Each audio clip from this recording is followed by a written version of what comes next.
Alright guys, we are due for yet another banner over here on the NA side of things. If the three main summer banners plus the male Doman banner that brings Asclepius and all those guys wasn't enough, we have a rerun for last year's summer banner. We're going to break down when that's going to be dropping in today's video and whether or not I think it's worth summoning on it. For my veteran players to just kind of give you the TLDR, no, I would still be going for any one of the three summer banners that are new because these are some of the best units, if not the best units, that are dropping for, the rest of the year, and they still remain relevant to this day over on the JP side of things. Now, for my newer players or guys that don't know what I'm talking about, I'll break them down a little bit as we kind of get over to the banner, but first let's talk about when this is going to drop. So over on the JP side of things, the last banner for the event, the one that's officially tied to Arctic World over here, dropped on the 17th, as you can see over here. And then we had the rerun banner come on the 21st, so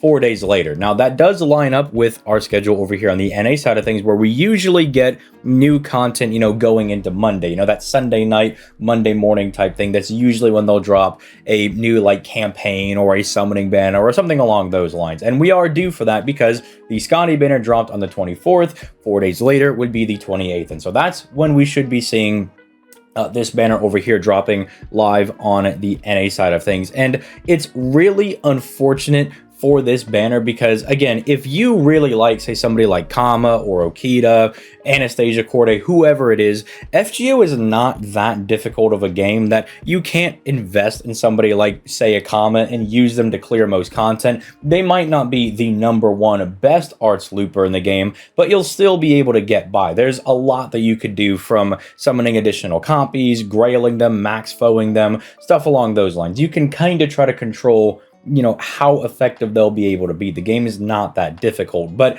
it is very unfortunate that if you're trying to get the most bang for your buck, a lot of these servants are just not outdated. Again, they're not bad or anything. It's just super unfortunate that we have Senno Rikyu coming out in about a month or two from now, and she is basically going to be the top AoE quick unit in the game because she's essentially just Summer Ibuki, but as a quick unit. So as good as someone like Summer Okita Alter is over here, that I've been using during the event, I've been really enjoying using her, and I was like, wow, I should have used this unit more, while they were still more relevant, quote unquote, because now they're going to kind of get replaced. Because for some reason, I haven't seen their NP in the last 2 years, because apparently I only saw it once when it officially released. Their NP is super sick, so I've been using them just for that, and they're also good enough to warrant use. But again, very unfortunate that they're kind of getting replaced by Senno Rikyu. She's coming out for the Good event, and she's an absolute banger. And then Kama, very unfortunate. She pretty much just took the top spot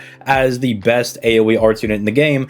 And then what happens the next year? We get Summer Ibuki, who is just, it's so sad because nobody can compete with Summer Ibuki. She takes all of the best things from all of the other arts AoE loopers and combines them into one.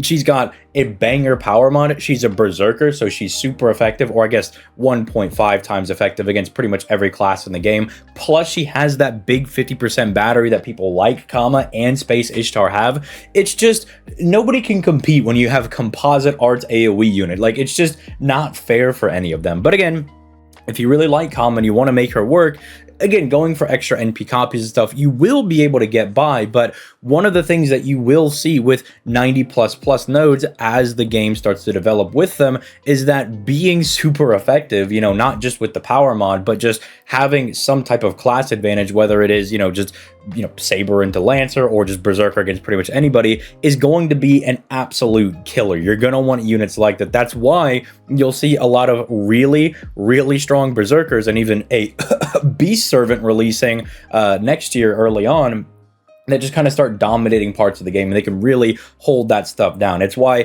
Castoria Berserker is really insane. It's why Summer Ibuki is really insane. Senno Rikyu is really, really good for that reason as well. They're just absolute monsters of units. And if you want to be neutral, you kind of got to be as insane as, well, a certain green-haired wifey is going to be at around January when they drop. So it's just this weird turning point where Kama and I guess even Okita over here were made when 90+ was a thing. They were not made when 90++ was made, whereas Ibuki is made for that, or even Summer Melos unit comes out next year. They're made with 90++ in mind, so they are more tailor-made to dominate the content that's coming out. And again, that's just mobile games, right? That's just going to happen. You know, if you are unfortunately releasing right before the new hardest content drops, you're just going to be left behind a little bit. Just for instance, to kind of maybe give a little bit of copium to other people, playing Dokkan, right? Dokkan introduces these new difficult stages, and even though they just dropped these absolute banger units that were like the best in the game, they can't compete in the new content, and they immediately fall off to the new units that release. Now, FGO, again, not that aggressive, because you could still get by with a lot of these units if you want to put in the work to use them.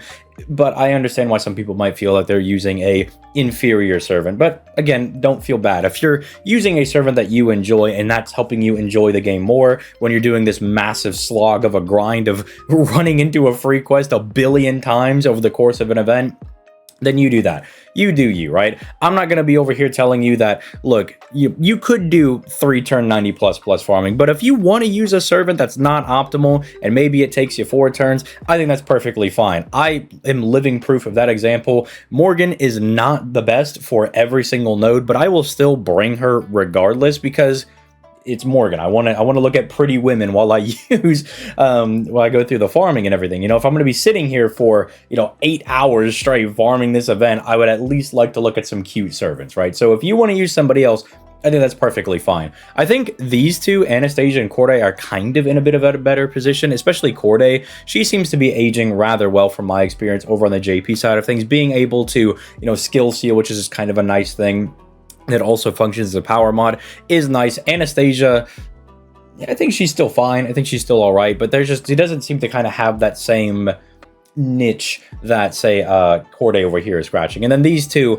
are both just like kind of missing pieces of their kit, but they're definitely more of the consolation prizes for the main units. But really, if you're gonna go for any of them, I would say the highlight is Kama Avenger, but even then, you're just better off summoning for a Summary Buki, because she's just, again, better in every conceivable way. She's just absolutely dummy nutty broken. Again, not a new fault of Kama. That doesn't mean that if you like Kama, you suck or something, right? Because that's always a common consensus. That's like, oh, don't summon for this servant, summon for this one. And people are like, well, but I like this unit, then summon for that unit. Just understand they're not as good, but as long as you're doing that, that's perfectly fine, It's like going into a Walmart or something. You could buy the top shelf organic superfood or whatever, but if you're like, man, I don't want to do that, I'm going to go for like a rung below, it's perfectly fine. I mean, that's what I do, right? I'm not out here buying the super hygienic, organic, fruity eggs or whatever they got, man. I'm just trying to be able to afford whatever they got. So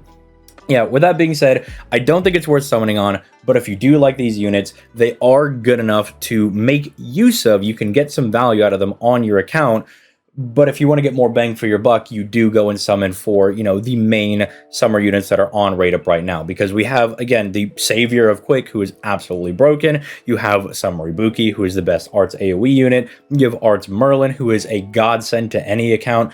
And then the 4-stars are also good. Summer Wu, as I outlined in yesterday's video, is just a really strong and fun unit to use. Summer Eris is one of the best single target arts units in the game. And Gareth is Gareth, I guess. I mean, you could still get some value out of her. People saying that she's the worst SR in the game is absolutely bonkers.